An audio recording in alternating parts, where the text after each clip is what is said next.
Hi there, YouTube. Just wanted to let you know, this is Austin with WeAllRideMTB. A couple things about when I was changing out my sprocket, which I'm in the process of doing at this point. The actual chainring is what I'm trying to replace. I'm going to go from the round to the oval. I found out a couple things that I thought I'd share, specifically dealing with the 2019 Bronson. And specifically, I have a SRAM Truvaten, it's the 7K. This all took quite a bit of discovering, but if you look up close, it does have insignia on it, which lets you know what the front is. And then it does tell you that, this is the 32 tooth. And interestingly, in the back, over here, I forget where it is. I think it's about right there. It does give you the actual dimension, or what would be termed the offset. So yours have 0, 3 millimeter, and 6 millimeter, and then also there's direct mount and a host of other different varieties. So this is an actual direct mount. I have a dub bottom bracket and bearing, so this is specific. I can go through all the measurements, but that's not really what's important. What's important is it has an 8 millimeter that you can actually take it off from right here and replace this. So I'm going to do that and share that with you.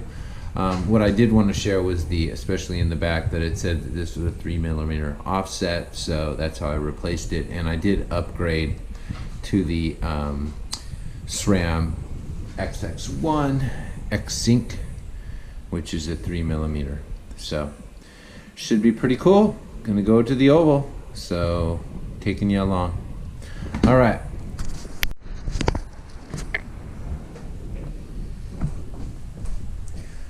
So I actually am going to be loosening this up, so I wanted to show you. So this is the package I got for the X-Sync Direct Mount Boost 3 millimeter offset, so you can see that. And this is basically it's the XX1 version of it. But it is a CRX Sync, so it's the X-Sync Eagle Oval 32 tooth. DM is the direct mount, so that's what I had to try and figure out. I was like, I don't know what this is, so it's a direct mount, and if you look at it I'll show you on the back of this in a second. And then it is an oval chainring 32 tooth. This is a 32 tooth round, so take it out of the packaging. Oh, so you get the 3 actual screws, and they are stars they have the Loctite already on them. So good deal. And directions, great.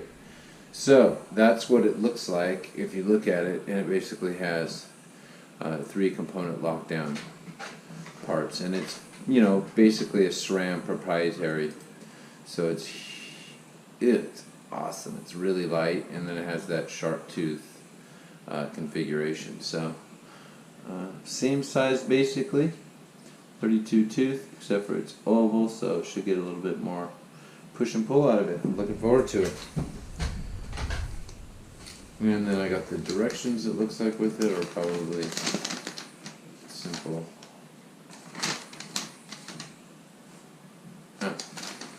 Just warranty.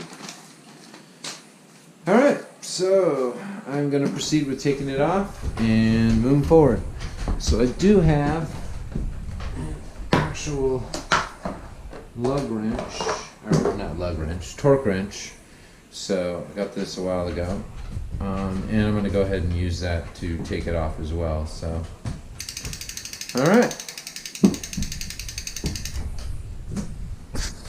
So, what I'm going to do is I'm going to do the pressure lock. We'll go ahead and take off this back rim because I want to clean everything up when I'm done, or when I get the chain ring off and pull everything out. So set that aside.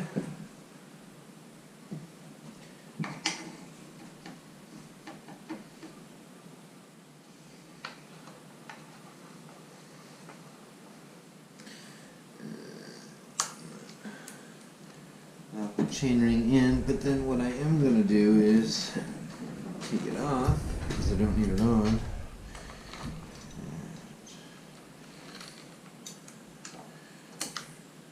Just put it on that rubber that I set there, so no big deal. Alright, so now I'm ready. I do have a socket set that I use, and 8. There we go. So fits in there, nice and snug. And then what I heard is just hold it and pull it out. So let's do that. This bolt, from what I've seen, is same concept as most, which is righty tighty, lefty loosey. Comes right off. Most people, yeah, it does have this tight part because what it does is it seals on the brake. Seals on the bearing brake.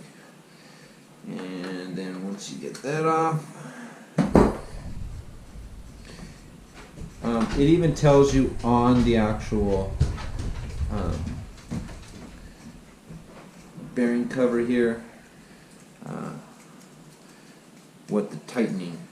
So it tells you on there 8mm hex wrench and tighten it to 54 Newton meters. You can see it on there. So, all right, I got this off now, and there's two things you can use for it. I ended up buying the Park tool, which is the BBT 47. So this one has two different configurations, and it should fit. Oh well, I have to slam it through, but it should fit on there. And then basically I can take it off. This one is supposedly tightens counterclockwise, so it's not the righty-tighty, lefty-loosey. It's the opposite.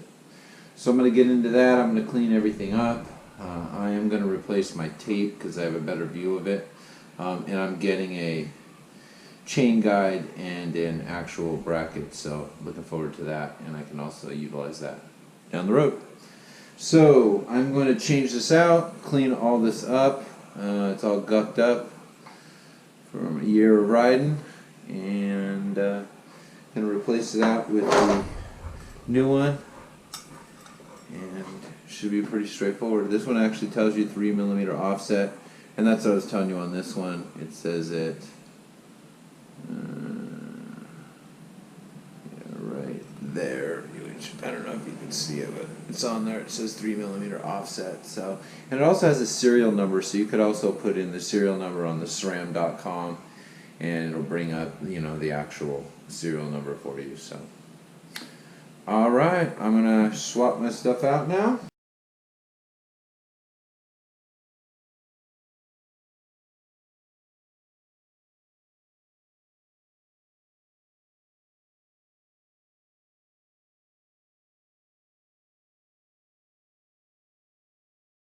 I don't want to make this a simple green commercial. One of the things that I also use is I just made a little bottle with some regular water and soap, so I always use that as just a general cleaner as well. And then an old toothbrush. So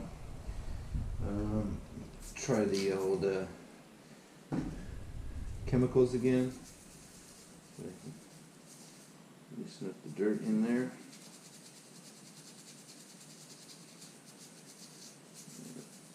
It's working.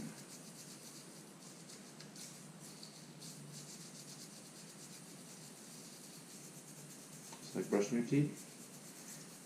Small little circles. Okay, let's see if that works.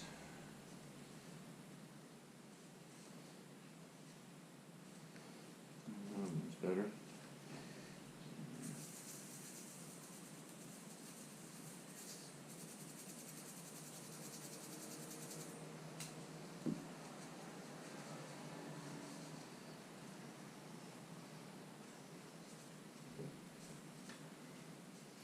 So I'm going to use this on my other bike anyway, which is kind of cool because I wanted to change it. I have a 2x10. I'm going to change that one, my KHS, to the 1x12 because it seems to work better for me. Alright, so So these were like T26. It's T27. So yeah, T26.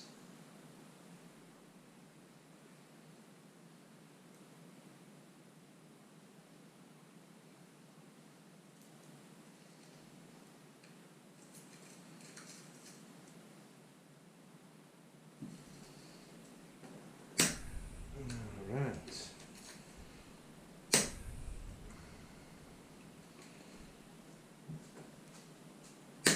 So these were bound to be tight just because if you look at the new ones that came in, they have the Loctite on them. So, alright. So I'm going to take this one off, keep cleaning it up before I put the replacement on, and then just check the profile and make sure they match. So, just make sure you can see that.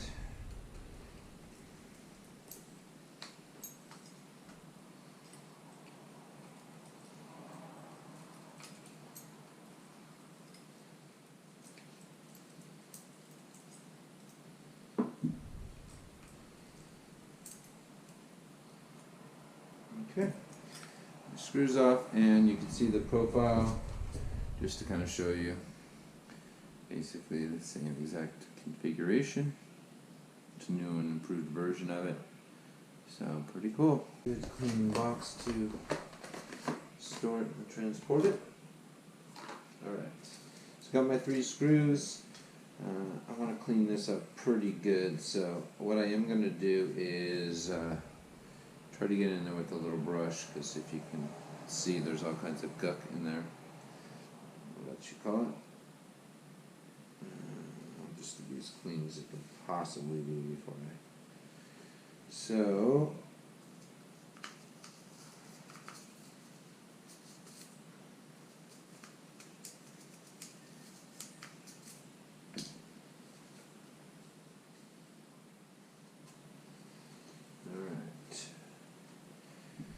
I'm going to get a little thing of some warm water, and I'm just going to clean the heck out of that thing because I want it to be as clean as can be before I grease it up. But before I do that, in order to get this out, it doesn't just come out, so one of the things you need to do is get a mallet and give it a couple whacks, and boom, there it goes. So, and be careful if there's any washers or spacers, you want to make sure. Oh, there we go. And so there's the dub crank. You can loosen this up at first, but they said it didn't really matter when I was looking it up. But just to show you what that does. So this is the bearing lock, which has a 2mm on it.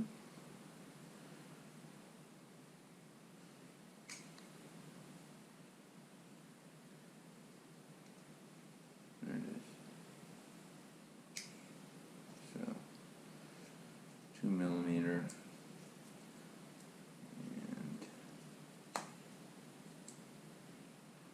Just loosen it up a little bit. You don't want to lose it. And then what you do is you basically just turn it back out, which is kind of good because I'm going to clean it. And then when you go to lock it back in, tighten it, tighten the 2mm, and then tighten the rest of it, seal it up. Okay, so with that done, I'm going to clean everything up, and I'm not going to bore you with all that because I'm going to really just scrub everything right now. Got to tell you about is I took the seal from here off, which obviously is important, and then I just cleaned this up a little bit, so actually still in the process of cleaning that up a little bit.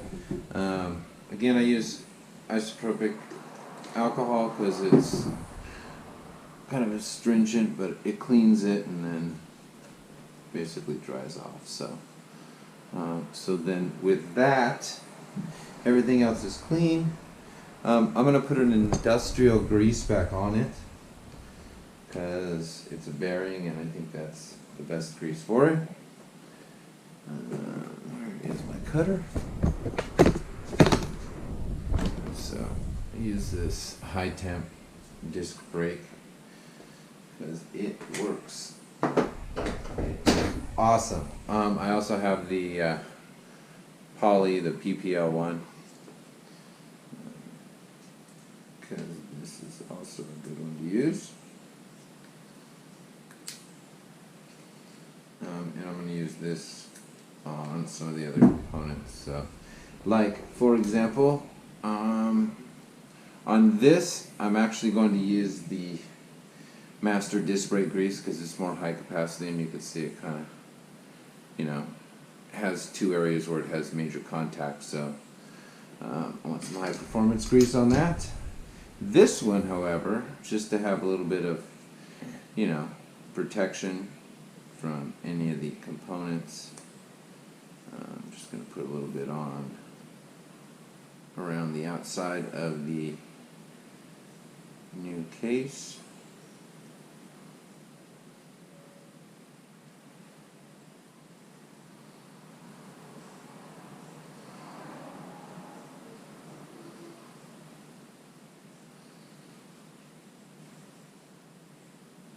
And I always do this kind of stuff not because it's pliable, but it protects it from water and grease and stuff like that. So, alright, got that one done. So this is the plate. You can tell which side goes on it.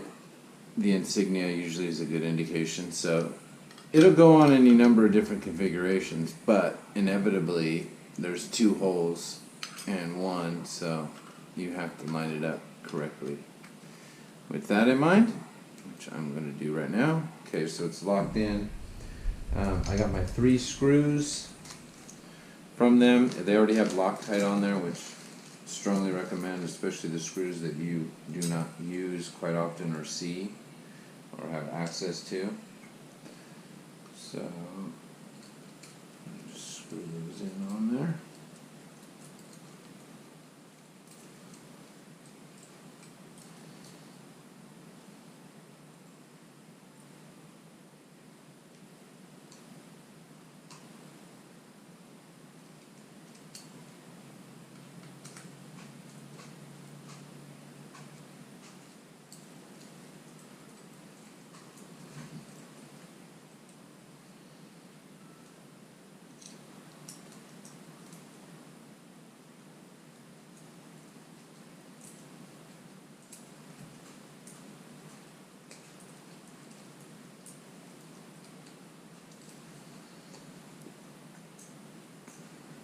So if you do look on there, it does tell you the T25, tightened to 8 to 9 Newton meters, which for me that's really just a really nice snug fit. So I don't need to get the big torque wrench out for 8 to 9 Newton meters. And with this, obviously,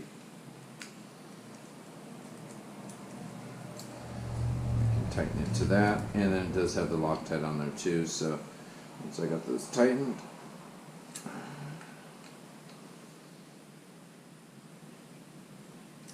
plus it is kind of hard to find the well, I guess you could buy them, but I don't really want to buy the Star torque set. Alright, so tightening all of these.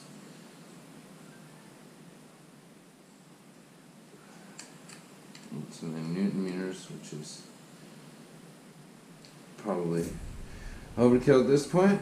Alright, so there is my new sprocket. I can see I have some grease coming around, so clean that up. Clean this thing up as much as I can. And I am going to grease it up before I set it in there, but I just don't want to have any of that while I'm trying to work with it. Alright, so Next thing is to gel this thing up. I'm going to gel it up on the inside too, just a little bit, because it is the bearing. And it'll protect it from any of the dust and debris that kind of sneaks in there, especially when you're going on some dusty roads. Alright, so got that nice and greased up. I'm just going to wipe the outside of that. Alright, so this has an actual indent you can see when you're doing it. And just press that back in there. And it should stay just because of the nature of the grease that's in there. Okay. Just check it when you're pushing through your sprocket on the other side. Okay, so I'm going to grease the other side.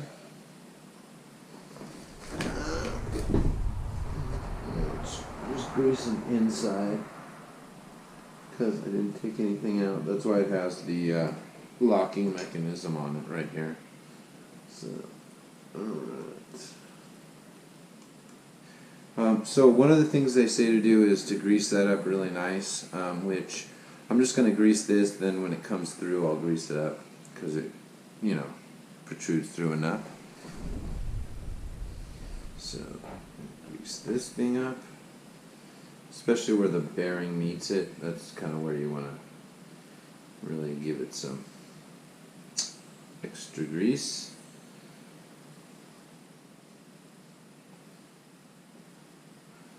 Okay. I'm going to grease that up later anyway, but this thing needs a nice thin coat on there right now. Alright. Pretty good.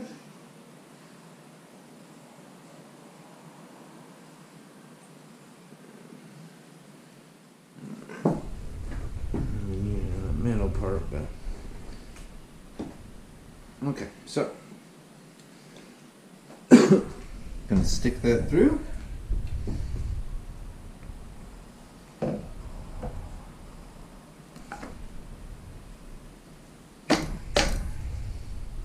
And it'll tighten on itself, and then you also got the bearing adjustment that you can do once it's on there, so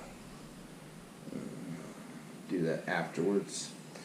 Alright, so I'm going to grease this up. See, that seal came out a little bit, but that'll press back in there when everything gets tightened.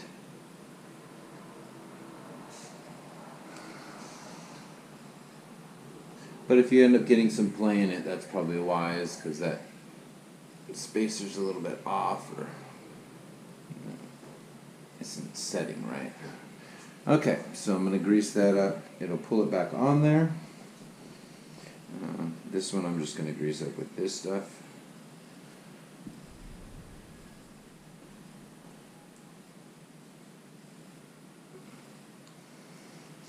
The poly.